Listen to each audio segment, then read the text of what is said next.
I'm showing you Lumine Proxy, which obviously works on the current latest version 26.33, and I have made a video on them before, but since then it has changed quite a lot. In fact, they were quite new back when I made the video. And also, I actually kind of like making this video for you guys, because usually my video will be or for MCPE, or it's iOS, or it's Bedrock Edition, but Lumine Proxy literally works on every device. You can use it on console, PS4, Xbox, iOS, Android, Bedrock Edition, Windows, whatever you want. Anyways, enough yapping. As you can see, I'm on their website right over here. Those will be linked right down in the description below. We can simply go ahead and log in. If you don't have an account yet, you will need to make one. Here we are on the Lumen dashboard, literally leaking my email address everywhere. At that point, I'm going to be too lazy to blur it. Send me some fun things, guys. I already have an account, so that's step 1 of 4. As you can see, the steps are all on here. It's incredibly intuitive. Step 2 to getting to use Lumine Proxy is that you need to link it to your Microsoft account. This doesn't need to be the account that you own Minecraft on, but it does need to be the account that you're signed into Xbox or the Minecraft app with. And just like that, my Microsoft account has been connected. Back on the dashboard, we will just simply have the option to start our proxy. So I can click on this Start Proxy button over here and we'll be brought into the Start Proxy menu. Make sure you have the correct account selected here. You can also choose your command tier. For the sake of this video, I'm going to be going with the 3 free commands. You can also use a free version of Eclipse with Stardust, yada yada yada. I'll explain a little bit more about that later. You can also read up on it on their Discord server. Anyways, in this case, I'm going to be choosing a Minecraft server over here and simply entering Mineville. And once you have selected what to join, it is going to give you the details that your proxy is ready, and this is everything we need to enter inside of Minecraft, which we're going to do in a few seconds over here. Clicking on continue, you will also be able to see the details, which are personal for you, by the way, in your overview.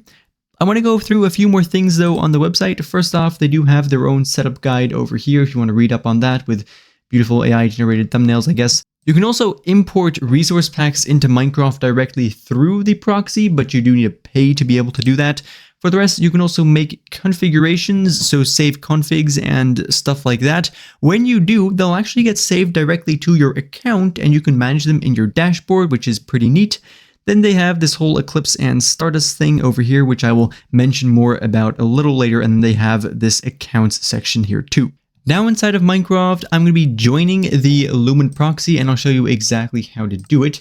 So let's go to play, then we want to go over to servers, and by the way, this process should be very similar for if you want to join a realm, LAN world, or an actual server. All of these are possible with Lumen, which is pretty neat. It's an incredibly versatile tool, and I guess I'm just showing you a single pipeline in a whole batch of possible ones. Let me actually explain what I'm doing. I'm going over to servers and then add server over here. So you also want to add server if you're joining a realm, for example. So let me make this a little bigger for you guys. Apparently I was too slow, so I just had to restart the connection over here. It's fine though, it still works in the exact same way. Here we have the details of exactly what it is that I am going to join, and we want to enter that in here. To find your personal connection details, click on connection details over here, and you can find the information as well as how to enter it for desktop, mobile, and console. But here on desktop, server name, Lumen, you can enter anything you want here, but I'm just going to copy and paste it from the dashboard because that's really easy. Then we have the server address, NA East, .lumenproxy.org, so we can copy that and paste that in here. There are other online regions as well, such as eu.lumenproxy.org and as.lumenproxy.org, so use those if you're in the EU or in Asia, which I am actually in the EU, so I'm going to paste that in there. It doesn't mean that North America won't work, I believe. This is just going to cause for a lot quicker connection. Then we have the port 19132. As you can see, the default Minecraft port is 19132, and so, I mean, we can copy that in over there, but it should already be filled in. Once you have that, we can simply add this as a server. Now we have it down there, and we can simply click on play, proceed, and then we're going to join into the Lumine Proxy, quite literally, the proxy. So we'll go into their world over here. And now you need to paste in your personal join code, which you only have if you have started it up. As you can see, this is mine. So let's simply paste it in just like that and then click on submit. Then it is going to know who you are to be logging in. It's also going to verify that that matches with your account that you have signed into the proxy with. And if everything is good, then you're going to be forwarded. In this case, I believe I chose Mineplex. Actually, I can see that here. I think that's Mineplex. Yeah. Oh, Mineville. Okay. And here I am on the Mineville Zika server with Lumine Proxy enabled. Fantastic. You can see that I have Lumine Proxy enabled by the Lumine Proxy text right over there in the top right-hand side of our screen. And so all is good. You can use it now. I have made a slightly more in-depth tutorial before on how to use Lumen. And right now I'll just briefly show you. But as you can see, there is also some help in the chat. So you'll know that you generally, when using chat commands, which Lumen is completely operated through the chat, you use a slash and then time, for example, and then whatever. But Lumen uses a slash and then a dot. And if you use a slash dot, then you will get a basic list over here of all of the commands that Lumine Client has available to you. And from there, it's really easy to use because these all are auto-fillable. So let's find one we like. I want to enable the array list. You can also view a description of exactly what it does. So this is going to show the active modules on your HUD, basically on your screen. So let's type in that /array list, and then we have all the options over here. So false, on, off, true, on, just like that. There's no further options, so I can tap enter. And now, as you can see, the array list has been enabled, and not a lot changed because apart from the array list, I don't actually have anything else on. But for example, this keeps, why can it not be that when I click it away once, it's away forever? Fuck these developers, bro. So for example, you can do the exact same with reach. So /.reach, this is a more popular command, and it also has more options. So for example, you can turn it on or off, but it also has a distance thing over here. So let's customize the distance, and then we can enter a value for the distance there. Floating point number, maybe 2.67 there. And now the distance has been set to 2.67, which is not recommended because that is lower than default, but I hope you guys get the idea. So earlier we were talking about Eclipse, Stardust. Well, how does that work? Behind a bunch of these commands, you're going to see between brackets Eclipse, and that basically means that you need to pay to be able to use these commands. All of the other commands, so air jump, for example, we have anti-knockback over here. These are all going to be 100% free to use.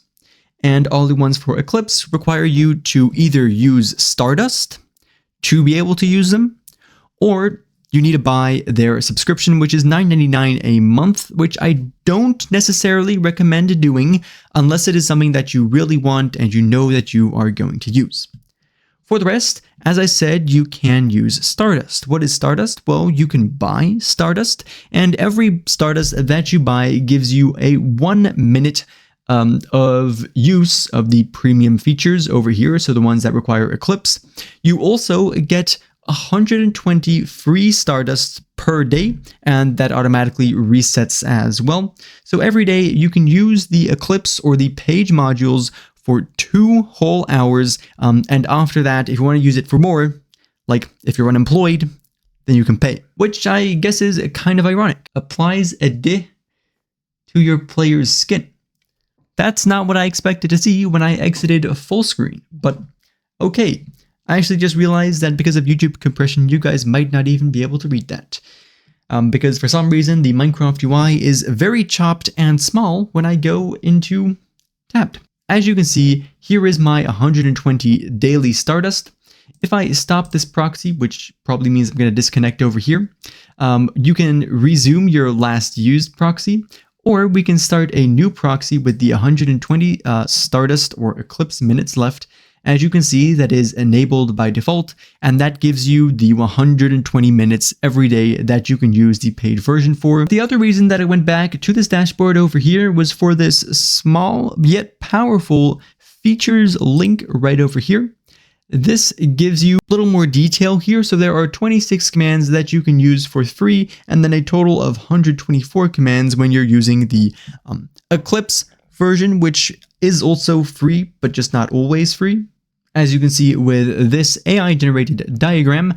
Anyways, why I was actually also here and why I went into full screen was for this browse commands button. Here you can find a description of all of the commands that Lumine Proxy offers. This does a lot better job of explaining the client than I really could ever do. So I just recommend basically checking out this page. This page is accessible to everyone, but I'll direct link it in the description as well, as it's kind of hidden somehow, but it's probably the most informative one on their entire website. Anyways, for right now though, I guess that was basically that. Thank you all ever so much for watching, and I do of course hope to see you again in the next one. Bye.